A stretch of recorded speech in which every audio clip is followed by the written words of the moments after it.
Hi! Welcome to my vlog. Ang video ko for today ay request ni Miss Grace B0618. Thank you po ma'am sa pagtitiwala sa akin at gagawin ko po lahat para ma-deliver ng maayos sa vlog itong nire-request nyo. Ito nga pala ay yung Promil Gold 3 versus Similac Gain Plus na parehas na pang 1 to 3 years old.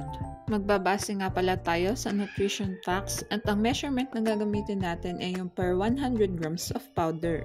Mahalagang paalala, breast milk is the best milk for babies. Sa arachidonic acid, DHA, phospholipids, and other phospholipids lamang ang Promil, ngunit wala itong gangliosides. Samantalang lamang ang Similac sa energy, protein, fat, linoleic acid, linolenic acid, and sa gangliosides. Sa carbohydrates, tofucosidilactose, fructooligosaccharides, at sphingomyelin, lamang ang Promil, ngunit wala itong oligosaccharides blend. Samantalang lamang naman ang Similac sa oligosaccharide blends at wala naman itong sphingomyelin. Lamang ang Promil Gold sa first category.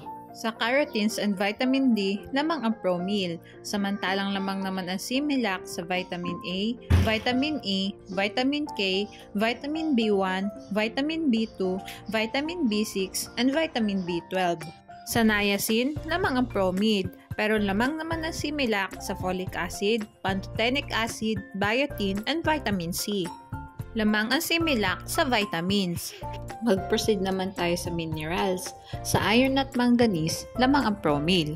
Samantalang lamang naman ang Similac sa calcium, phosphorus, magnesium, zinc, and copper. Sa iodine, sodium, potassium, chloride, and selenium, lamang ang Similac.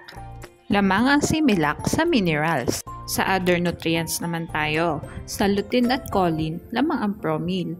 At sa Similac, lamang naman sa taurine, inositol at nucleotides. Ngunit hindi naka-indicate dito kung ano yung mga klase ng nucleotides na meron siya. Lamang ang Similac sa other nutrients. Ang summary nga ng review natin ay sa first category, lamang ang Promil.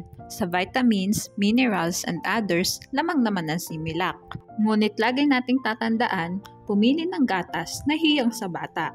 Hanggang dito na lang po ang vlog ko. Thanks for watching. Please like and subscribe for more videos.